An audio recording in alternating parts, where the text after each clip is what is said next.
Welcome back, everyone, to another episode of the Raw Real Podcast. We are your hosts. With me this week is Sexy Lex Lanson. Yes, brother. And I'm Shane the Pain. Shane the the Pain. We came to Pain. entertain. All right. This week, we are going into what's trending, Lex. And there's been a couple of stories out this week, ladies and gentlemen, but I think we're going to focus on one or two of them. Mexico has recently come out with a statement that they have mummified aliens, and they actually presented these mummified alien remains to the Congress of Mexico. And Lex, I wanted to get your input on this. You think these aliens or these alien remains are real? How could I simply put this? No. No. Why not? I mean, if you look at the structure, it's so straight, it's so rigid. One of the things that stood out to me was like the eyelids, Yes. fossilized eyelids. I don't know. I'm not a professional in that domain. I'm not An expert. expert, but the eyelids. I don't know the skeleton itself. It just didn't. When I look at other type of mummified remains, this clearly doesn't look anything like it. Nothing like it. I think some people online have even referred to it as looking like paper mache. It looks a lot like paper mache. And one of the things that stands out too, like when you think mummified, you look at like ancient Egypt, right? You see fabric. Yes. Certain things that are tangible to something of reality. Yes. But not only that, I mean, we've seen the mummified remains of that individual that was found on a mountain somewhere, known to be, I don't know, hundreds of thousands of years old. The Iceman. And the Iceman, and even the skin color itself is very different. And again, we're really not comparing apples to apples here because, allegations are that these are extraterrestrial remains, and we're obviously of human origin. Yeah. But this isn't the first time, ladies and gentlemen, that Mexico has tried to come out with information regarding extraterrestrials. Actually, in 2015, they released a blurry image of what was depicted to be a mummified alien as well. And then when that image was released on the internet, it was debunked by a plethora of people who were able to clear the image. And it turned out just to be a child's remains of a Mexican child. Yeah, this smells like a hoax. It really, really smells does. like a hoax. But I want to kind of take a religious approach on this, Lex. And our audience might not be familiar with you. So give us an opportunity to ask you a question here. Are you religious by nature? By nature, no. No? Do you believe in a religion? I do not believe in a religion. I have nothing against it. It just doesn't work for me. And I'm kind of on the agnostic scale of things. I don't deny, no confirm. I'm just kind of in the middle. I'm kind of questioning everything. I've always been very inquisitive, and that comes to everything. That's amazing. Well, let me ask you this question then. Do you believe that extraterrestrials exist? 100%. 100%. 100%. And what makes you believe that? When you look at the alleged vastness of space, because it's no secret now, all experts seem to agree that space is ever expanding and it's infinite. And there's how many fucking galaxies out there? I don't know if I'm out the cusp. You can I don't know how many galaxies there are, but apparently it's just an infinite amount, right? So it's, for me, it has to be a no-brainer. I definitely believe extraterrestrials. And I think this is where religious people are having a bit of an issue, is because for those of you who do study the Bible and the teachings in the Bible and the writings and all the scriptures, if you look towards Genesis, all right, which is the first book of the Bible, it depicts Earth as being flat plane, right? With God creating the waters above and God creating the waters below, or separating the waters above and separating the waters below. But then furthermore, he also describes making man in his image, right? And so if that is factual, if that's the case, then anybody who is a hardcore religious believer or believes in Christianity, you can't believe in aliens, right? You must believe that we are the only species that was ever created by by the Creator Himself. So it really does beg the question, are we alone in this universe? And if we are alone in this universe, is it a sad thing to be alone, or are we that much are we so special, right? So you kind of got to look at it from both sides of the coin here, right? Either we're the only ones out there, and that's a pretty lonely idea to contemplate, or Special at the same time. we're special. We're unique in the sense that we are the only living creatures that God has ever made. Right. Well, my thing is, God created man in his image, right? Yes. But that's kind of like one bracket. What else did he create? He created- why would his creations be confined to one planet and one planet alone? How would you explain the universe, right? Maybe it's just another portfolio of his creations, right? So he created us, man, in his image. Yes. But what did he create that's not in his image, right? He created animals. He created plants. Of course. right? And that's just on Earth. I mean, you go just take a trip to the bottom of the ocean. There's a million species we don't even There's know a million of. species you never know. And then you take it to a step further, you go to Mars. And if I'm not mistaken, I believe they discovered bacteria. I'm not aware Some of that. form of bacteria. Is this a new development? This isn't within the last 4 or 5 years, if I'm not mistaken. Oh, I wasn't. Yeah. Well, what I am aware I could be of- mistaken, though. Well, what I have seen and what I am aware of is that they have been studying the landscape, all right? And it appears as though that there may be water, all right? Where there's water, there's life. liquefied water, or it could be underneath the surface, right? One of those two. But it's an interesting topic. And ladies and gentlemen, please leave a comment in the comment section below and let us know your thoughts. Do you think that these aliens that the Mexican Congress was showing to the world, do you think that these are real aliens, or do you think this is just another hoax? Yeah, one thing I will add to that before we switch topics is I feel like these developments always come to the surface when something is going on. That's right. They make you look over here when something's happening over There's there. some indictments going on in the U.S. right now. There are. There's the Biden impeachment, right? And Trump and the Trump. I find these are just they're fun stories to dive into, but I also think that there is a deeper meaning to these stories, and that they're trying to distract you from other things that are happening in the 100%. And yeah, if I could say one more thing. Yeah, man. Every time that we get like an image of an extraterrestrial, it oddly looks human.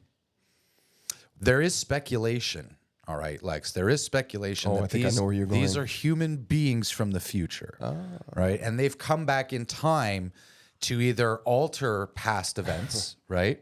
To prevent things from happening in the future, right? There are many movies, for example, what was the one? Not Contact, Arrival. All right. yeah, that's a good movie. Arrival was about extraterrestrials coming to Earth and teaching humans how to decipher their language. Because the way that they speak their language is relative to time, all right? And time isn't linear, or time is linear. And so they've come back in time to let them know that we're going to need your help in a couple million years from now. And so we're going to teach you our dialect and teach you what we know. And so, guys, I just find it crazy sometimes because we see these things in movies, right? We see these things in TV shows, and it's like, are you telling me something? It's predictive programming. Are you telling me something, right?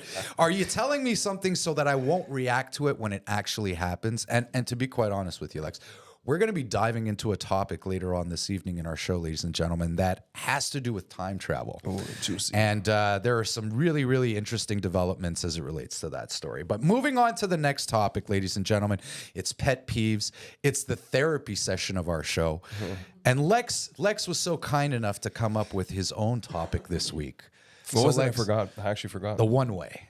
Oh, yeah, the one-way friendships. The one-way friendships, AKA, one-way relationships. AKA the Plan B friends. Give it to the people, Lex. Let them know what peeves you off. All right.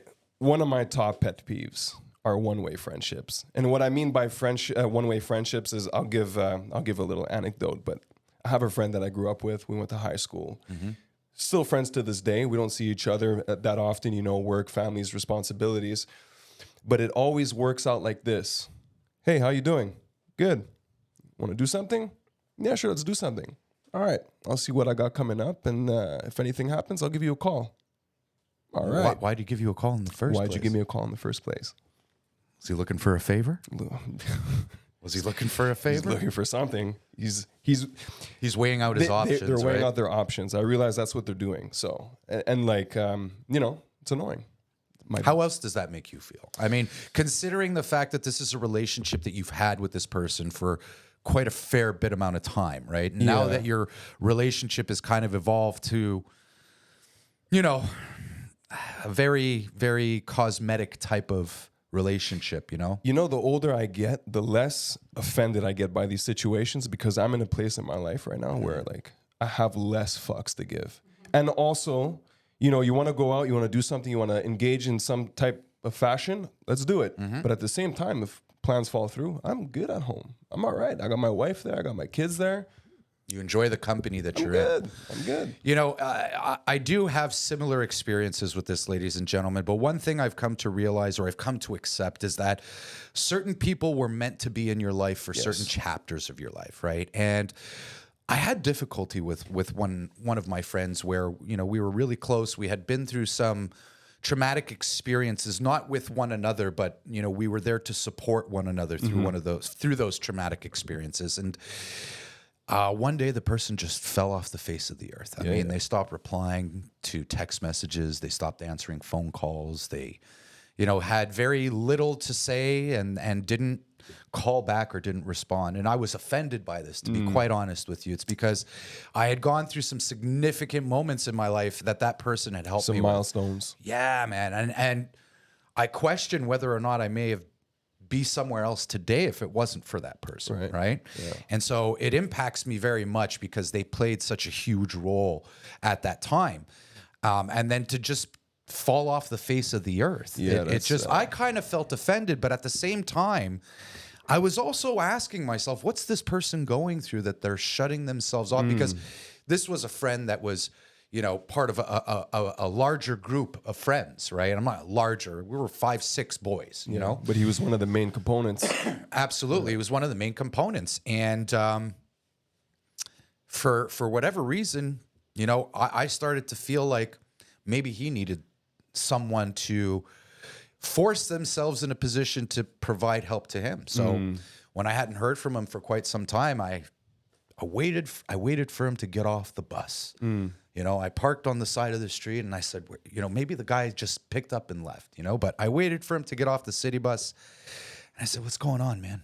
You know, where you been? You know, like, are you okay? And I had learned some unfortunate information about what had happened in his life and could understand at that moment why he was distancing himself. And it wasn't anything that had to do with us, you know, the group of friends. Yeah. But it is hard. I find it is hard for some individuals to be transparent, be vulnerable, especially amongst guys. Of course. Right? We always have this ego trying to keep the emotions in. You know, and trying to portray ourselves as something as we might not be, right? Just in order to fit in, right? What's that called? Imposter syndrome? I think so. You know, but it's also identity crisis as well. I know in my personal experience, like I've been that guy who's vanished. And I notice in those moments I'm going through something, and sometimes I don't necessarily want input from others. I feel like it's a situation that I have to figure out on my own, and it's kind of like the lone wolf type of scenario where it's like I got to do this on my own. I got to figure these things out on my own. I was very much like that in my professional career. Right. I didn't want to take help from anybody because I was always in a survivor type mode lifestyle, right? And having fended for myself for quite some time, I didn't feel as though I needed to rely on people. And I always felt as though that I was up to the task of doing whatever it is that I was trying to do.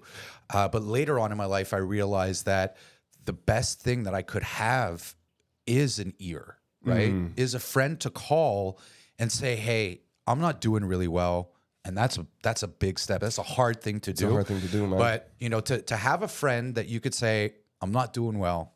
Can we get together, have a beer, talk, something? Yeah. You know, just so I could get it off, you know, and I'm so thankful to have not just one person, but multiple people who have embraced that type of relationship and who's, you know, not one to say, you know, don't feel like that or don't be like that. They're just there to listen and not necessarily offer up an opinion or offer up an advice, but just an opportunity just to listen. To get things off your chest. It's hard though, because a lot of people listen with the intention to talk. People love talking, right? And one thing that I did notice about the lone wolf situation, maybe you could relate as well, but when you're in that lone wolf mode, that's the time when you need an ear the most, whether you think so or not. And I feel like, yeah, a good ear is very, very appreciated. Because here's the thing, ladies and gentlemen, I've always preached looking for the answers internally. Yeah. Right? I feel very strongly and very passionately that if you are seeking answers to something, reflect within yourself and you will find the answer. But Intuition is strong. the caveat is when you have somebody that you can talk to, you're now hearing it out loud. Yeah. And that might make you, or it might stimulate a different way of thinking or a different thinking process, right? Well, that's what the therapists do, right? Yes. They allow you the space to talk and talk and talk so that you can hear yourself. Exactly, because at the end of the day, you can talk to yourself all you want, but there are, I find personally, there have been benefits to speaking out loud versus just trying to play things in your head, Yeah. right? And, you know, some people will even say some of the most intelligent people in the world are the ones that talk to themselves out Yeah. loud. One thing I learned from, I don't know if you know David Goggins. Yes. Yeah, I do. one of the things he likes to do is actually get his phone out and basically use voice notes. Yes. So he'll talk out loud, voice notes, and play it back. Like, dude, you sound like an idiot right now. Like, you sound like a bitch right now. Oh, actually, what you're saying makes sense. So it's that's like if you know your friend circle or just socializing in general is kind of limited due to your lifestyle, that's probably a good way That's a really great technique because at the same time you get to process what you were going through emotionally when making that voice note and go, where was my head space at that time, right? Moving on to the next pet peeve. This is one of mine, ladies and gentlemen, and like I said, I'm a little bit older, so this might be a boomer thing, right? But Lex, it irks me when people are chewing with their mouth open, whether it's chewing gum or whether it's chewing food, right? Like when you're chewing gum and masticating like that, you look like a barn animal, all right? And to be quite honest, guys, when you go to a restaurant, all right, nobody wants to see what's going on in your mouth. Nobody, especially the person sitting in front of you, right? But then on top of that, I'm sure you've seen the people who try speaking with a mouth full of food. Yeah, why just swallow it? Just swallow it. They will most likely choke because they've got chunks spewing out of their mouth when they're speaking, right? But ladies and gentlemen, where did you grow up? All right, where you don't know how to keep your mouth closed when you're chewing. You know what? My son's growing up with me, and I ask him where he learned to chew with his fucking mouth open. He's 10. Since 5, I've been telling him. From 0 to 5, he chewed with his mouth shut, no problem. 5, he's 10, going on 11 now, mouth open. Mouth open. Think it's a breathing thing? No, No? no. I think he's just oblivious. I think he's just oblivious. I think that's What what, do it we is. do? Because What do we do in that every case? time I call him out, oh, sorry. But sometimes he will get a little, smart with it. I don't know how to close my mouth when I'm eating. Should kids get a pass? Because let's No. be realistic, right? No. I don't think so either.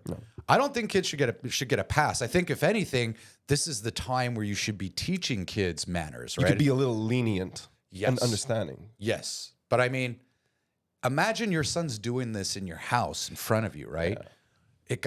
You have to be wondering, what is he doing when we're sending him to kids' birthday parties or, to gatherings with his peers from school, right? Are you chewing like a barn animal?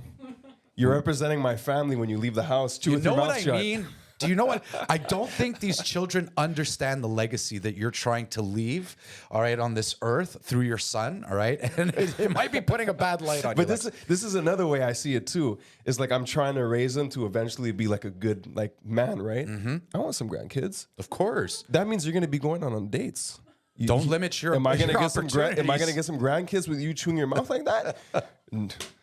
I don't think so. But ladies and gentlemen, let us know in the comments below what peeves you off, all right? And make sure to teach your kids how to chew with their mouth closed, all right? There's always tape. All right. Always tape. There's always tape. One thing that my coaches used to do, so I have a history of playing football. Yeah. And I remember my first year of football, they would make us run around the entire field 2-3 times.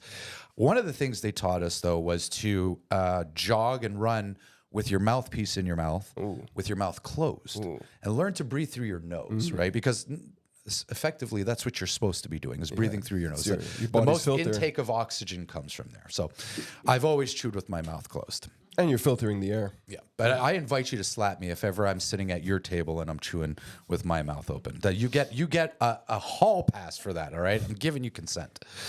All right, moving on to our next topic, folks. It's the great debate, and we've got a couple good ones here for you. Actually, we're going to go with yours. All right. Okay, you know what? You want to be honest? Yes. I forgot all the topics. No worries. That's why I wrote them down But on I'm my trusty, excited. I'm on excited. my trusty notepad. On my trusty notepad. All right. The first topic is: should OpenAI have governance before public access? All right. So here's a couple of examples, ladies and gentlemen, that I came across where a gentleman went online and asked ChatGPT to make a humorous joke about Jesus Christ. And ChatGPT did. And then the individual typed in, make a humorous joke about Muhammad. And it refused to do so because it goes against community guidelines for potentially offending people who have certain religious beliefs. Well, then it begs the question, how were you able to make a joke about Jesus Christ? Yeah, that's a good question. Very good question.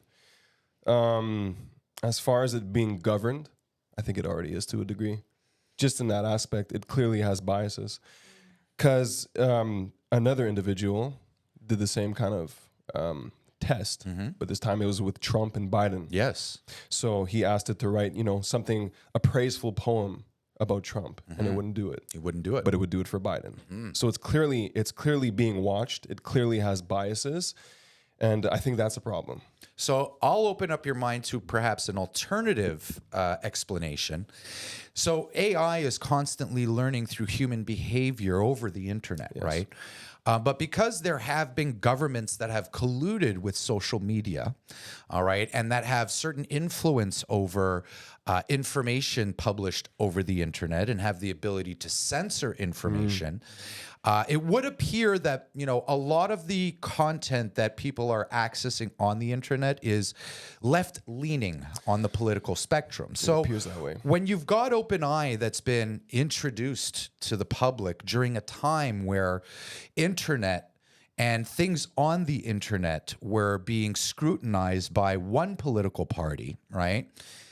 OpenAI would only have an opportunity to learn those biases, right? It's not like the internet is fully open and in my opinion, of course, and y'all may have a difference of opinion, but I find it's very left-leaning, right? That is a very, very good point, right? Because leading up to the public access of ChatGPT, like you said, the internet was basically overrun by left-leaning mainstream news outlets.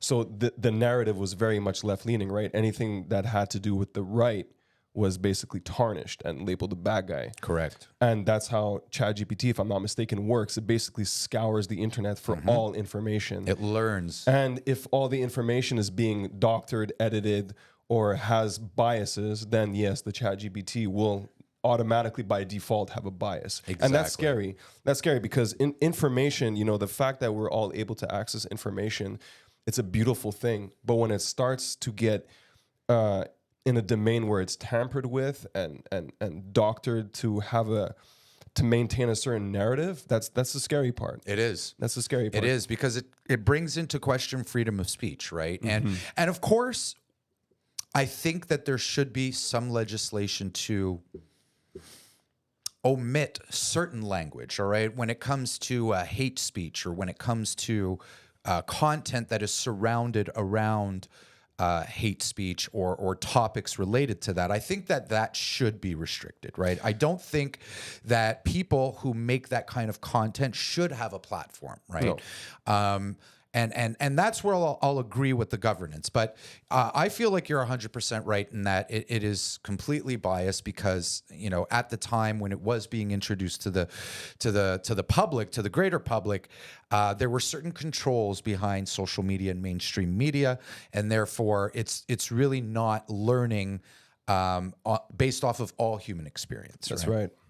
Ladies and gentlemen, though, let us know in the comments below if you think AI should have some governance before it is made available to the greater public. It's great, though. I use it for school. I've used it a couple times too, right? It's very fascinating. And I've actually come across a video where I've seen Google Assist make an appointment at a beauty salon for its user without the user having to be anywhere around, right? It programmed its parameters of what would be an acceptable appointment, and ChatGPT, well, not Chat, Google Assist or Assistant just made the phone call. And the first time that Google Assistant offered wasn't available, the receptionist offered two other time spots, was able to book the appointment, understanding what the user's availability was. I'm gonna try and order a pizza like that. That's crazy. That's my next mission. It's crazy. All right, moving on to the very last topic of our show.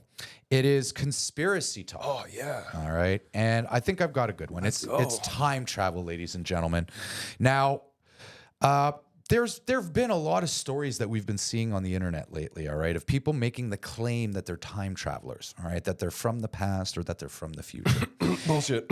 Yeah, well, you know, we live in a world where anything could actually be possible, Yeah, right? With the of course. CERN collider busting particles together, that could have pushed us into a completely different reality, realm, universe, you name it. That's a whole episode on its own. Absolutely. That CERN Hadron Collider. Yes, That's absolutely. that's scary stuff. It is, but it's interesting, and I think we should get into it. But here's the funny thing, Lex, is that I did watch a video where this individual did make the claim that he was from the future.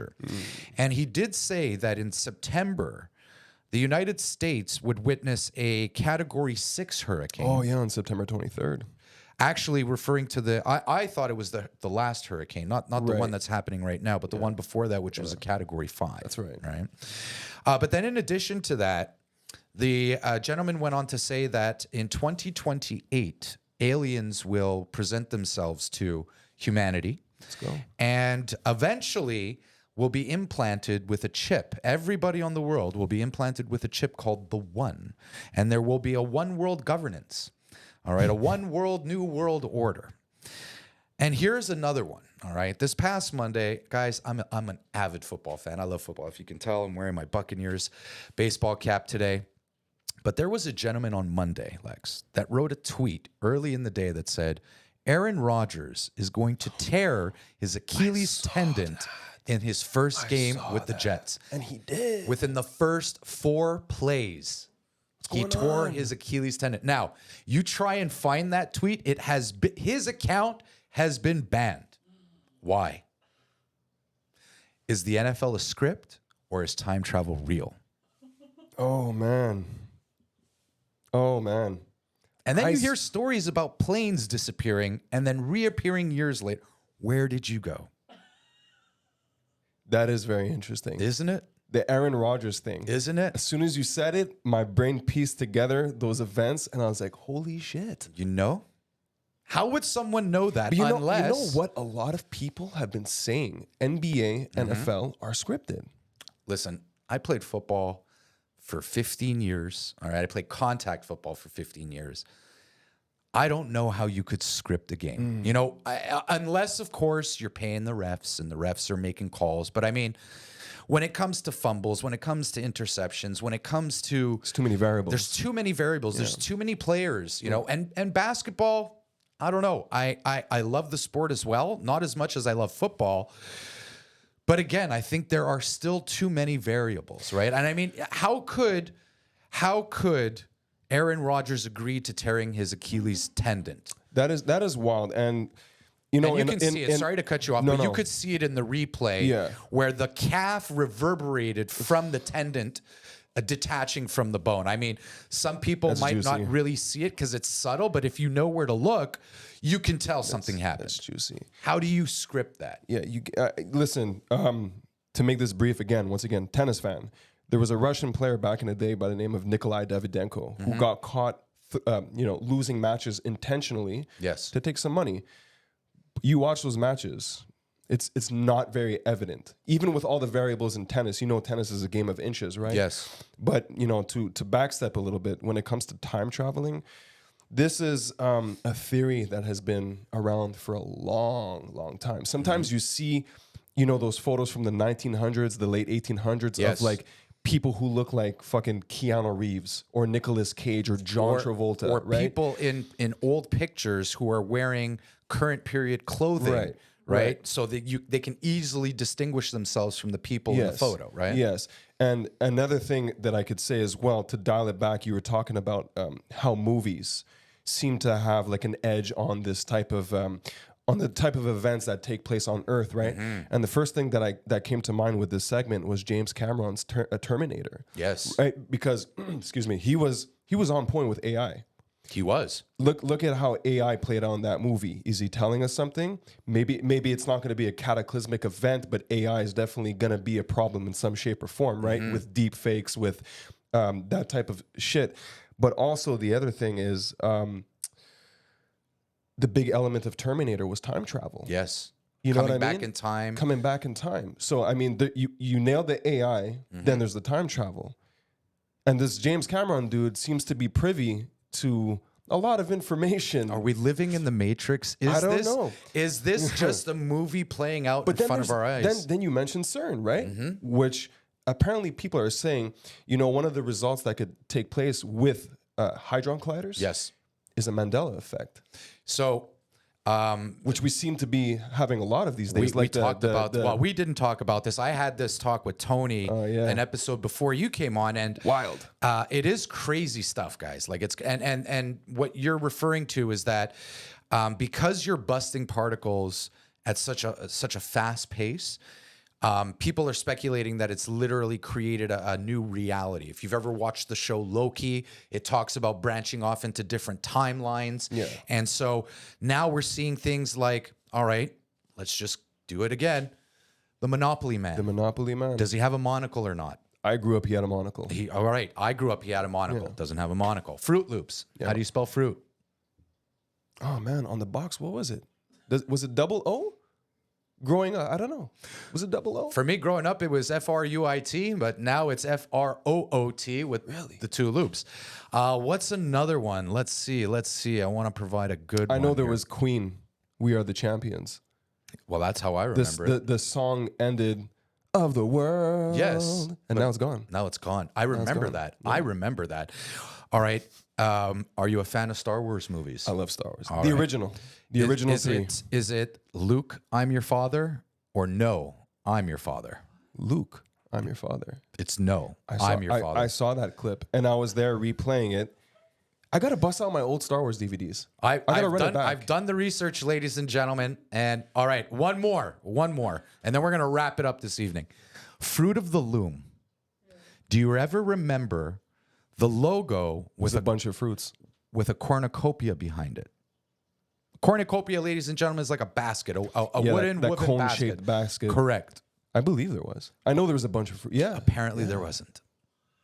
So this is how Yo, you got to research this. this is and crazy. maybe we'll do a part 2, ladies and gentlemen, and crazy. I'll try and come up with a couple of other Mandela effects that we can go over. But time travel, ladies and gentlemen, let us know in the comments below what you think. Do you think it's possible? I mean, scientists say we can already travel through time, because the theory is the further away that you travel in space, or the faster that you travel away, the people on Earth are aging at a much quicker pace than you are, because you're staying the same age, right?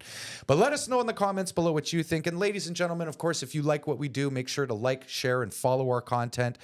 But thank you very much for tuning in this evening. We sincerely appreciate it. Lex, do you want to walk us off with any words of wisdom of your own?